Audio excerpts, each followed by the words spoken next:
Hello, everyone, and welcome back. My next guest doesn't really need an introduction. He's famous everywhere, and not only in the US, but also in my birth country of Georgia. I don't know if you know that, Alex. Alex Jones, everybody. Thank you so much for coming. Well, actually, I came to you. We are in your studio right now. Well, it's your studio. It's your studio now. Big fan of your work. Thank you. Amazing stuff. It's just great to have you. I'm a huge fan of yours, too. That's why I'm here. Well, a few months ago, you were here with James O'Keefe working on some stories. It was great to meet you, but I was already aware of your work. I saw your interview with Tucker and others. So I'm honored, but yes, I am aware that for a long time, my show's been popular in Africa, in Eastern Europe, in Asia, in Latin America. I've been very, very blessed because I've been on air 31 years.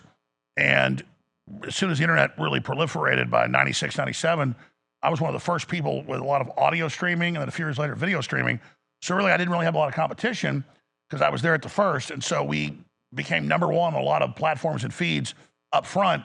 And had billions and billions of views by like 1997. Throughout your career, you've been through a lot. And I told you behind the scenes that this is going to be Alex Jones like no one has seen before, because we're going to talk about Alex as a person. Many people know you as a caricature. Like Alex Jones is either enlightened that knows more than most people, or he's crazy, right? If you listen to mainstream media, like they want to portray you as a crazy person and all of that, even though you've been right so many times. So I'm here to talk about who is really behind this caricature persona, right? Who is Alex Jones? So for that, we are going to start in Texas, where you were born. I don't really know much about your family. Talk to me about your mom and dad. Well, I'll be happy to, but let me just... You did not expect this, did you? No, I'm happy to go there, but let me just give a summation up front. Yes.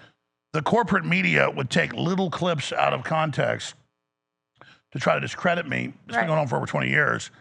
And, but in a great way, that backfired because when people thought it was entertaining, even though 99% of the show's serious, and they would then try to come find out more about the show. They would find out the real show. So yeah, there's really people that actually know the show and know what we do versus what the corporate media says and does. So that's how there's that paradox. But, you know, God says in the Bible what the devil means for bad, God turns around for good. But, you know, like specifically, what about my family or Texas? Well, I mean, what was your mom like, your dad like? You know, your childhood, everybody's childhood shapes what they become later, right? So their personality, why they're interested in what they are. Obviously, you have this urge for the truth. You do what you do for a reason. So how did Alex Jones become who you are? What was your mother like? What was your dad like, you know? Well, they're both still alive and doing pretty well here in Austin, Texas. I was born in Dallas. My mom's family was from Austin, and my dad's from East Texas. And my parents were, my mom had a degree in history, and my dad was a physician. And they were big into travel, big into philosophy, history, research. And so I was a really good reader early on. And so I never really fell in love with comic books and fiction. I got into history and things like that from a very early age. And my parents, you know, wouldn't buy me a new bike if I wanted one. I had to go mow yards for that. But if I wanted, you know, encyclopedias on history or World War II or World War I or whatever I wanted book-wise, they had all these ads during, you know, television shows for Time Life books of this, Time Life books of that. And that was the one thing I could say, I want that. And I would write down the number. My dad would call, or my mom would call, and get me the books. And I still played sports and was outside a lot too, but I would then stay up late reading history. And by the time I was about 10 or so, I was reading, you know, PhD level history books and things, and just got really addicted to learning about it all. And I read stuff about ancient Rome and Babylon and China and Mesoamerica and you know, the whole Mayan culture. And I studied warfare quite a bit. And it just seemed something natural to me. And I guess, you know, in the time I was growing up in the 80s, I was born in 74, there was a whole different world then with the Cold War. And so back then it was all about human intelligence. So the US government had mobilized before signals became the dominant thing in the 90s and shifted to signals and electronic spying rather than human intelligence.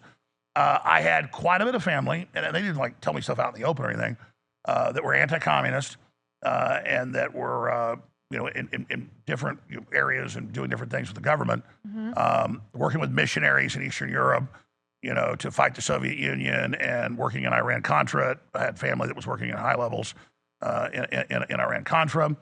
Well, the CIA also had a huge campaign that was like, I would say 80% of it was complete bullshit, that they scared Americans how terrible the Soviet Union was, that they ate babies in Soviet Union. A complete nonsense. I mean, I come from Georgia, so Sure. I'm not. I mean, there was a huge disinformation. Did you become a victim of that, or could you filter it from the get-go that, okay, so this is bullshit, this is, how much of that communist fear influenced you? Well, that was the thing, is that it wasn't just that I had some uncles and cousins and people that were, high level in intelligence and Army Special Operations. I also, both sides of my family, when I go to East Texas to my dad's ranch, where my grandparents were, or I come to Austin to visit my mom's parents, they already had all the John Birch Society material.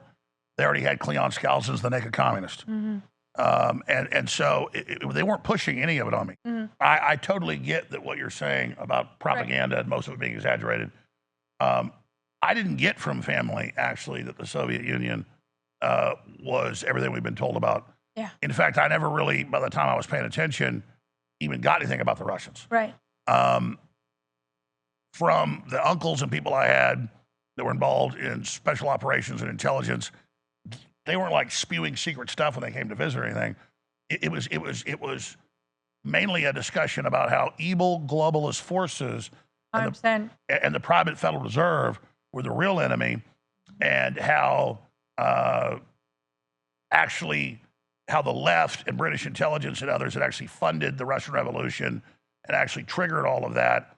And then how when Stalin came in, that he had basically reversed a lot of that and he kicked them out. And then about the people that were involved, like Trotsky running to Mexico, and then the neocons coming to America. Trotsky living in New York, on a nice salary, even though he didn't really have a job. Yeah. So my family wasn't naive by this.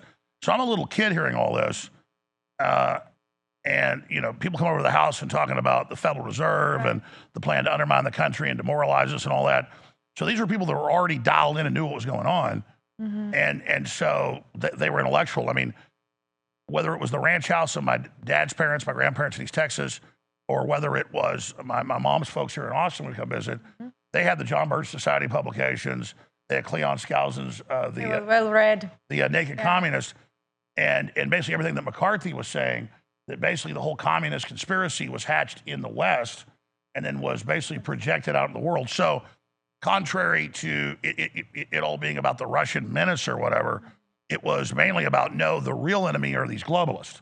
Ended up as a victim too. This is what people forget. In the ex-Soviet countries like Ukraine and Georgia and other countries, they are like, well, we don't want to go back to, Soviet Union. Well, here's the thing. The biggest victim of Soviet Union was actually Russia. Farther you went, better the situation got. Absolutely. So, yeah. Yeah, well, it was Lenin gave Ukraine its sovereignty, but... So true. But that was Russia really wasn't even on the radar screen.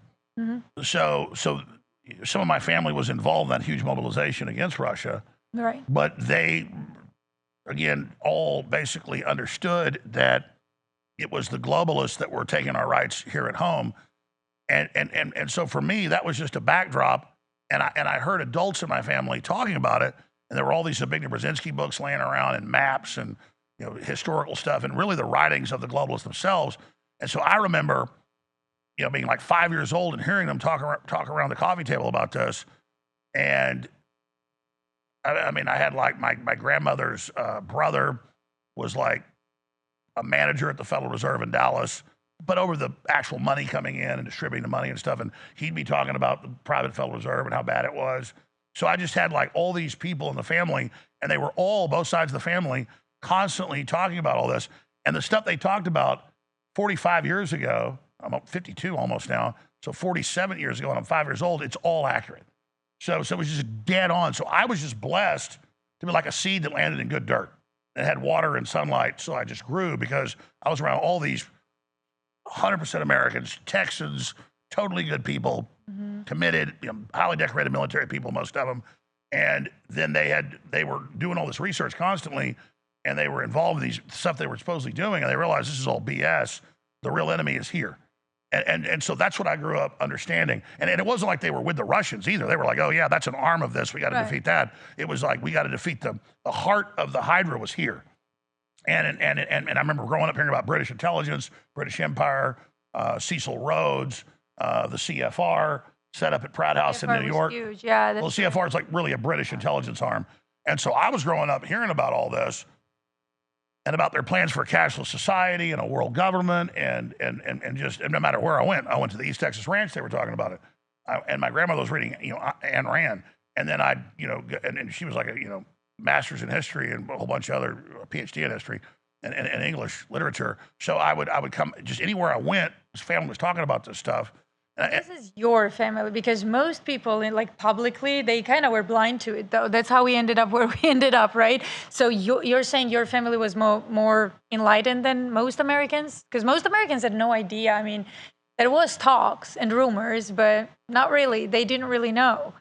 Yeah, so you asked about my history, because I've told the stories before. Right. People say, oh, you admit you work for the CIA because you had family that worked for those groups. No, it was the opposite. My family was all not telling me. I'm sitting there listening. Right. And sometimes family came over, and it's like 11 o'clock at night. I would sneak down the stairs and sit right around the corner in the kitchen and listen to them. And I didn't know what they were talking about, but then I knew all the books were in the house. So I wanted to then go read the books to understand what they were talking about.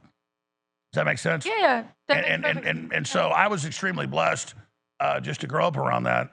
And so I kind of got a big jump on it. And so that's kind of how this all started.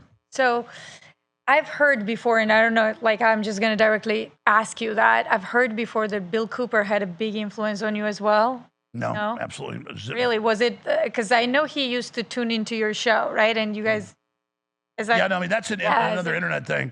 Yeah. Bill Cooper wrote a book about UFOs, and he was in the Navy, patrol boat. He was big on the one world order as well, as I understand. So I watched some of his videos, and he was very big into that as well.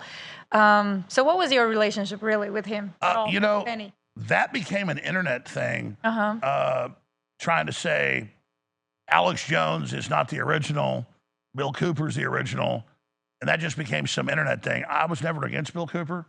I didn't really follow Bill Cooper. I interviewed him once. Also, does it really matter? I never understand this shit. Like when people go, he's not original. First of all, does it matter if both of them are telling you something that matters? Cooper loved to cuss a lot. And because of FCC rules, you can't do it. Right. So he was never on WWCR, the big 100,000 watt shortwave that I was on, started about 97, or he was on it. They kicked him off of it. He was on a 10,000 watt station. And I couldn't hear it. So all I ever got from Cooper was occasional cassette tapes. Very good broadcaster, very interesting, very informative. But I read his book, Behold a Pale Horse. It was mainly about UFOs and stuff. That was not my thing. And so then when he got killed... he got killed? Oh, yeah, he got killed in Arizona. Think that he got killed for a reason, or he got killed accidentally? Like it is known as a... I think it's known as he started shooting and he got killed because he was the aggressor. Do you think that they just wanted to shut him up? You never know with official stories. Right. But I just know people that lived in the town. He had some acreage up on a hilltop, and these kids would go party on the land next door, and he would reportedly shoot at them. And he would talk about it on air too. And then when the sheriff's deputies came to serve a warrant, he shot one in the face.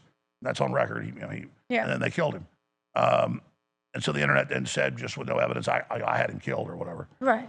So that was that. And like I said, I'd heard cassettes of him. I thought he was very entertaining. I got him on my show once, and that was it. And then he got killed. But no. Here's another thing. It isn't about who comes first. Right.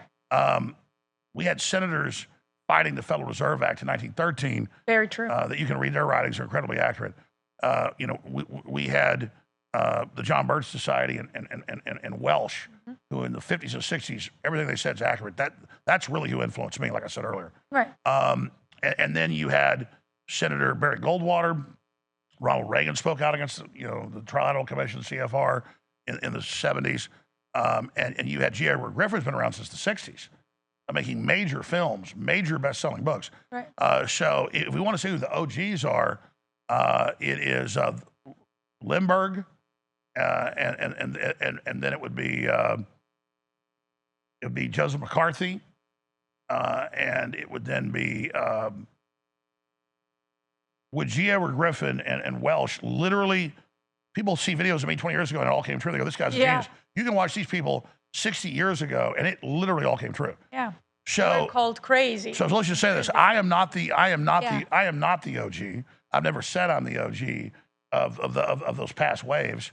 Well, you're original on many things. We'll dive into that. But my point is, I respect the people's shoulders we stand on, and I've never territorialized things. Right. In the modern wave, and the popularization of all this since about 1996, I mean, I've obviously been the most successful, but that's just God. It's not about who's most successful. I'm not playing a football game here. But since you raised the Cooper thing, people just on the internet decide to create these fights, and they just decide to create these narratives. Yes. And so, well, that's why I wanted to bury it, right? So let's. Well, no, but it's Limburg in 1913. I don't think Cooper was born then. And it's thousands of other people. Right. And it's, Anthony Sutton, the Senate archivist. Anthony Sutton was amazing. Senator Frank Church. Fletcher Prouty. Right. Jim Garrison. I mean, in fact, when Charlotte Iserby, her dad that, leaked the Skull and Bone stuff, he was a member of it. I mean, there's just thousands of, you've got the founder of the Eagle Forum, Phyllis Schlafly. I mean, it's just the 50s. Right. Since you mentioned Skull and Bones, what's your take on Skull and Bones? I always thought that it was a very weird community. And we can dive into that too, but what's your take on that? What is Skull and Bones? Well, just finish up with the Cooper thing, since you raised this. I didn't follow it till I learned about Cooper. Like, even before I got on Access TV in like 94, I think my cousin, who was already into all this, like, he gave me David Icke books that were just coming out, and which I really liked. And then he like gave me Bull to Pale Horse, whenever. And I just thought, it wasn't, so just, that's not my identity. Right. But also, just, nothing against Cooper, just a very talented broadcaster. Just the fake idea that he's the guy that exposed the New World Order is preposterous. Okay, nothing against him. It'd be like saying I did. I agree. Is Alex Jones or Bill Cooper the OG? We're not the OGs of this. Okay. Right. I mean, G. Edward Griffin is in the early 60s with feature movies exposing it all. Yeah. And he's still alive. So he's amazing. It's amazing. I didn't know that he had like feature movies. Like, I mean, like he made like shot, he full documentaries. Wow. Yeah. So no, my main influence is the John Birch Society. And that was because my family on both sides had their literature everywhere. Amazing. And I remember being like 6 years old, and they're like sitting around the dinner table reading it's like a blue book. I remember it's called the John Birch Society Handbook. And like I remember going down to see my uncle and my aunt in San Antonio, the guy that had high-level Iran Contra, and they would just like pray for 5 minutes before dinner, and then we would like, and when my cousin said, and now tonight we're reading chapter 6 of the of the handbook of the John Birch Society, and I'm just sitting there listening to it. So it's like it's almost like stealing my identity to say it's Bill Cooper with UFOs coming out of the ocean and all this. And I'm not saying it's not true, but I'm not that. I'm not UFOs and Majesty 12 and all this stuff. I don't know anything about that. No, I'm John Birch Society and my grandparents and my parents, and that's where I learned all this. And that's where I got my information. I love that. So I'm glad that you cleared that up. Yeah. People, but I think it's Bill Cooper. But it's retarded. I mean, just talking about it, just bringing up more. It's just this mindless crap. Right. Exactly. So back to Skull and Bones. What do you think about Skull and Bones? Because I've studied this society intensely, and I think that they don't really produce anything anymore. I think they're kind of, after Kerry and Bush, they kind of went super quiet. Their last graduate was like so long ago. It's hard, I think they became obsolete in a way. But again, like, how these people work, like the epicenter always moves, and it always goes from one Yale community or another. It doesn't matter. So what's your take on that? Like what? Yeah, well, Harvard as a mothership of the cult is dominant now. Okay. And Yale had been in competition for hundreds of years with Harvard, but now it's all about Harvard. But we know what Skull and Bones is. What is Skull and Bones? It is chapter 322 of a Adam Weishaupt Germanic French Revolution death cult. And if you Bavarian, Adam Weishaupt. yeah, absolutely, at Ingolstadt University. And if you look up, like the movie produced by Robert De Niro is very accurate. The Good Shepherd with Matt Damon, it's all in there. So Charlotte Iserby, who was Reagan's head of the Department of Education, died a few years ago. Interviewed her probably 100 times. Her father was in Skull and Bones. And when he was dying of cancer, he spilled his guts to her, gave her the documents, and she gave those to Anthony Sutton. She revealed all this on my show. And all the stuff you see in The Good Shepherd, with the guy dressed up like the devil and the people bathing in feces, being urinated on, they get in coffins for 2 days, try to channel what they call gods and goddesses, it's demonic possession. The older members, come back and urinate on them and all the rest of it. It goes to like William Howard Taft and all that. He was the first president to go to Bohemian Grove. And Prescott Bush was also part of it. Senior Bush's entire dynasty comes from the Prescott Bush is a graduate. Also, Avril Harriman, one of the most important. So to be clear, it was the British East India Company and the opium trade that 200 plus years ago set up Skull and Bones. And Helmut Schmidt, the West German chancellor, wrote Men in Power as a Political Retrospective. I've got it around here. And he says, I love our Druidic rites in Germany, but my favorite place to do them is at Bohemian Grove. And so what it is a Germanic Druidic cult that was the progenitor of the French Revolution. And so it was set up. And then Mark Twain in the 1870s set up Bohemian Grove north of San Francisco. And as soon as the railway got there was like an artisan, camp. They got pushed out. This is all on record. And then the Republican elites kind of came in, and a bunch of Skull and Bones members set up their own. And I've got Bohemian Grove history books, their own internal history books I've been given by like widows when their husbands die. Got like 3 of them around here. And so they set up that there. And it's mainly a recruiting feeder group. I mean, everybody that goes, half of them are just guests. Yeah, I mean, Robert Lovett, right? Like Robert Lovett was named as an architect of the CIA as long as, alongside with Dean Acheson, I would say, whose portrait CIA still has in their headquarters. There's photos of Reagan, Eisenhower, and Nixon there. Yeah, but Nixon's on, maybe play this on the show. Nixon was asked, he's on the White House tapes. And he goes, Bohemian Grove, I had to go there to get elected, governor, and then most goddamn faggy thing you ever seen. And I only snuck in there for like 5-6 hours. We'll talk about that too. I had guys pinching my ass, everything else. It was like, not nice. That was big when you did that. But not to jump from the topics and stuff, because that's coming later. Yeah, there's still some people who kind of want to understand the story, but they get like bits and pieces. Well, Bohemian Grove is a adult version of Skull and Bones. Okay, adult version. And Skull and Bones. That makes sense. Is just a spinoff of a Germanic Druidic secret society. So this goes back to Weishaupt, you're saying? Yeah, and you have the Masons as well, but the Druidic secret societies were even older. So that was a vehicle that they used. Okay, what's their objective? Okay, we get that they're a secret society. I also get that, I actually believe Adam Weishaupt's story. I interviewed Masons. I sat down with 4 hours with them to get to somewhere, and I left after 4 hours. I still don't know what the F they do. That's because they don't know. Tell me how you tie Bible in here. Because here's what I got from the Masons. I think 90% of them have no clue why they put on this regalia, why they do all this shit they do.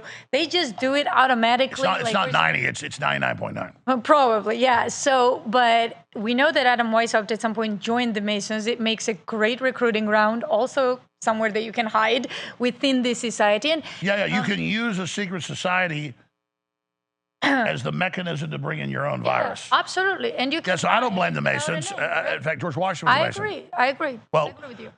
So they said something interesting, though. So Arturo told me that Vatican called them up and flew them in Vatican and kind of questioned them about these protests that they had in Italy. They thought the Masons were behind it. It's very interesting, isn't it, that, Vatican calls you up in Washington, D.C. as a Mason and grills you like what's going on with the protests, right? And we found out that what happened is one of the branch outs from Masons that was connected to Washington, D.C. whatever church they have or, temple, were behind the protests. So Vatican figured it out and called Arturo. Arturo is in Washington, D.C., Masonic church. And he was like, listen, we don't know. These guys are Masons, but they are kind of their own thing. So whatever they do, we don't know. But back to your point, it's a great ground to hide. And then you can have your own little branch outs, within the Masonry and do whatever you need to do, whether it's like bringing about one world order or whatever. But it's very interesting that Vatican is also investigating this. Why would they go through so much trouble to call up some Mason in Washington, D.C., fly them in Vatican and grill them about the protests, right? So something's going on here. Like, what do you think about that? Well, there's an old fight between the Masons and the Catholic Church. That was like Adam Weishaupt was a Jesuit priest. Yes. And then he goes and creates the Illuminati. But really, if you look at it closer, it was actually the Vatican creating a schism to counter the Reformation so that it would have a second front against the Protestants, and the Society of Jesus actually being behind the satanic takeover of the Masonic order. Okay, you gotta explain that better to me. Okay, what do you mean by that? You're saying Vatican created some type of groups? Created the Illuminati. What? Are you serious? Yeah. Break that down for me. Okay, so they created Illuminati. What's the cause? What's the reason? Well, I'm not anti-Catholic or anti-Vatican, but you have to understand how all this works. See, George Washington taught me this. Okay. George Washington wrote dozens of letters after he was president. He was an interesting man. He was a Mason. Yeah. And he explained that he didn't support the French Revolution. Yes. Even when he was president, because he said the Jacobins, which are the proto-communists, and Weishaupt were taking over the Masons. Yes. And were using it to set up this anti-human, anti-God satanic system, and that he was opposing the French Revolution, he was opposing them here, and that if they didn't stop it, Masonry would basically, from the plan of Solomon, would be dead. And so that's why, like I said, the Bible earlier, if you want to understand it all, it's all cut and dry. They asked him to denounce Masonry. He said, I will not denounce Masonry, but I will denounce Illuminati. That's his words. That's right. So you know what you're talking about? Yeah. Yeah. So the Illuminati did a hostile takeover of Masonry. Okay. And so then Masons that wouldn't go along with it just were kept compartmentalized. That's how it works in rings. It's an intelligence agency. See, they didn't call things intelligence agencies for the last 300 years. Right. They just called them secret societies. So secret societies are just the old name of intelligence agencies. Right. Or also colleges. You didn't just give anybody how to make concrete or how to make weapons or how to melt steel or how to do all this or how to grow crops or how to see the stars. So you go back to the Bible. Yes. And it's also in other historical books. And you have Solomon, the wisest man ever lived, in the temple. And then he's the big guy the Masons follow.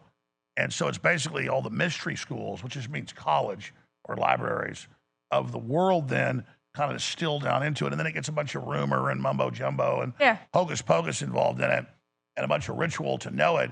But it was just guarding information, mathematics, Information about what?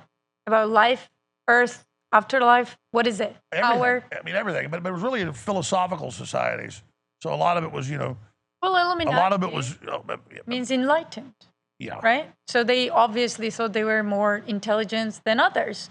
And if you look at the elites today, what's their strategy? Their strategy is very enlightened few dominates and rules, not educated, less enlightened, many, right? Well, yeah, if you look at the French Revolution, they claimed it was to get rid of the elites and power the people. It was really kill the old elites, set up an absolute dictatorship. Have 9-day work weeks, no families, turn the average public into like animals. Exactly. That's the Jacobins. So basically, it's just people with no morals that use any group or any system they can for absolute power. And then they just create a system of control and power. And really, it's just psychos and control freaks and demonically influenced people jumping into different movements, different systems, like you said. And why do they have to be demonic? Not to, advocate for this efforts, but if you think about it, masses do need some type of guidance and leadership. And if you think about the World Economic Forum and what they preach, right? There are moments, I mean, have you been to New York, subway? Sometimes I think they are right, and we need to completely put these masses under control or something. So why do they have to be demonic? Why can't they just be, I don't know, more people who think that they don't like chaos, they want more order, and they don't think that people who are less educated, less enlightened should be in charge of anything? But the globalists, yeah, the globalists are on record in their own textbooks creating chaos to undermine us, to make us more easily controlled. So you're saying so they're not people disrupt the masses, otherwise masses would not be in chaos. Is that what you're saying? Absolutely. I mean, they're openly at war with natural order and natural common sense, and at war with God and how humans operate. That's why they're transhumanists. They're trying to play God, and they believe that they can't compete with the natural order, so they've got to dynamite that to get us to accept their artificial order, where they set themselves up as God. Okay. So everything you see in the New York subways and the fentanyl and the breakdown of society and the family, that has all been deliberately encouraged. I would agree with that. They say we need global government to stop nuclear war. Then they proliferate weapons everywhere. They're, when I say demonic, they are really setting the planet up to destroy itself. And they just love death and destruction. To them, the journey is the destination. So they get all these well-meaning people, and they even write about some of their writings, to sign up to support global government for peace and stuff, but it's really the opposite. I couldn't agree more. But let's explain what the end goal is. The end goal is, I get it, world government, and they need to dominate all that. But let's say that happens. Then what? Okay, they got what they wanted. Then what? Walk me through that scenario. How do you see that? Well, Klaus Schwab and Yuval Noah Harari and all the other big futurists and globalists and their high priests, Ray Kurzweil, have said the Earth is not human by 2047. There'll be no biological humans by then. We'll all be cybernetic or merge with machines, and that Homo sapiens will be extinct, and that they are pushing forced evolution towards a new life form. So it's just kind of like Childhood's End, written by one of their top philosophers 60-something, 70 years ago, Arthur C. Clarke. Yeah. So it's about humans being the booting system or the boot up system for this new life form. Okay. And so we're the training device with our knowledge, our art, our culture, our soul for the new silicon life form. I'm going to ask some hard questions. Not that you should have all the answers for it, and you never claim you do. But, okay, then what does God, how does God come into this? Why would God allow that? Are you Christian? Are you a believer? Uh-huh. So how does God come into it? Let me explain it this way. I've got 4 children. So you could technically say that when I have a child, I'm also killing it. Because they're going to die. And they could end up being mentally ill, they could end up being handicapped, they could end up being crazy, they could end up being bad. But it is a drive, and there's the love, and there's a compendium of our species going back eons in this struggle of humanity and this great quest we've been part of, put here by God. And so when a man and woman get together and have a child, that they're fusing their genetics and their whole family backgrounds and energy together into a new entity that can comprehend the universe and beauty and enlightenment and also evil, and that creature is going to now enter the world and go through all of this travails, but has the gift of free will. So if you're the omnipresent God of the universe that created all of this, what is the one thing you can do that is truly different? It is to create new creatures that aren't God, but are made in your image, who have the potentiality through transcendence into the future to do what God has done in the potentiality in the 12 dimensions, climbing up from our crib in the 3rd dimension. And so the Satanists always say, your God is a sadist. Could have been a computer, could have been a perfect system, could have been a robot, could have never had all this, but that's still just a clockwork. But to create creatures that can see beauty, see good, see evil, who have courage, who have fear and struggle, is the ultimate freedom. But to do that, you have to give them the potential to destroy themselves, and God weeps. And God is perfect, and God doesn't have guilt. And I thank God for giving me the gift of consciousness. But I understand that God hesitates for a moment with just the beginning of guilt, but understands it was still perfect what God did, because I am not God, but I can grasp the perfection of it, that no, you needed this, you wanted this. This is the great, exciting, animating contest of consciousness and liberty and choice and free will. And so I see the perfection of God being willing to turn loose and create trillions of creatures that can interface with the universe and infinity and free will. And so just as I have 4 children, you can say, well, you put them into a hard world, you abuse them. The left says, I want to be killed. I should never have been born. The left's new movement is to say, you don't have a right to have me. You don't have a right to create my consciousness. Well, yes, I do, because it's me, and it's the woman, and it's our love, and it's this magic, most powerful ritual. And so it is the will of life in the universe, and God's art and God's expression through us, God experiencing the universe through us. We are not God. We are part of God, but with free will in this colony creature that we are as an extension of God. And so I am not God, but I am in God. I am with God. I am of God if I choose to go with the code that God has given me. And it is total perfection in the imperfection of our free will. And so that is the answer to everything. When the Satanists say, why would your God allow all this? Well, then you wouldn't even be thinking right now. You couldn't even comprehend a sunset or beauty or enjoy any of this amazing stuff and go through all of this and be part of all this if God hadn't done it.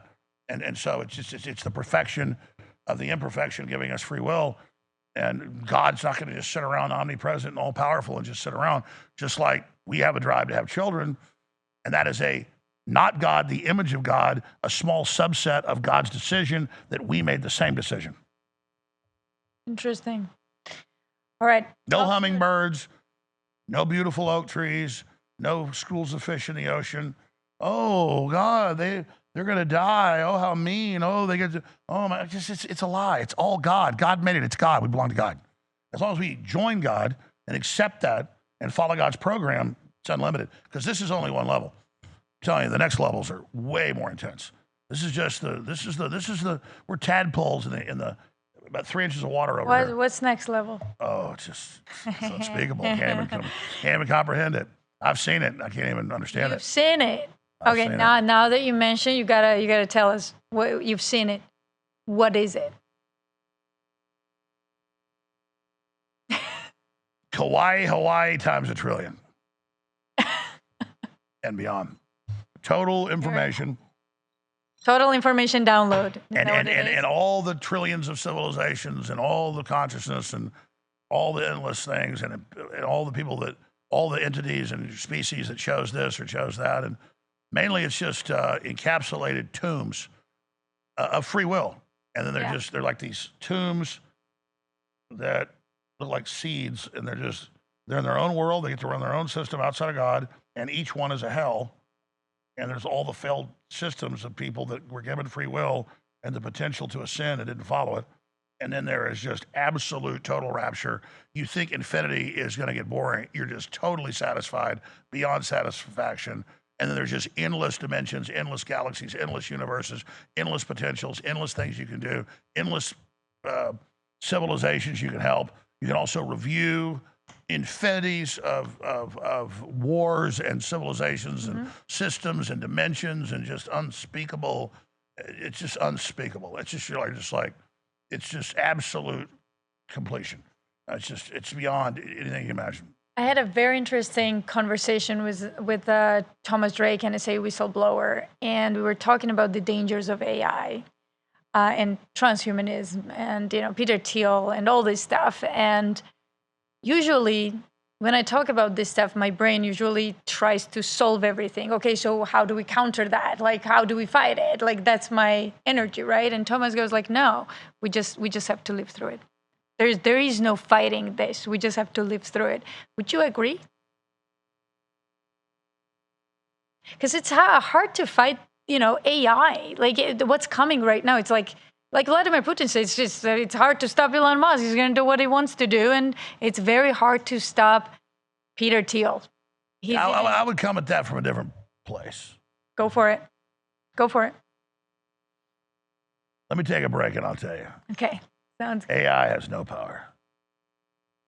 All right. Zero. Zero. Zero power. Dang. I'm Think about liking it. this. Think about it. What is AI? The way you unplug, it's a computer. You unplug it, you cut the source. AI is the surface of the water. And we are narcissists looking into it, our own reflection. AI is nothing without us. I'll explain it when we come back. Okay.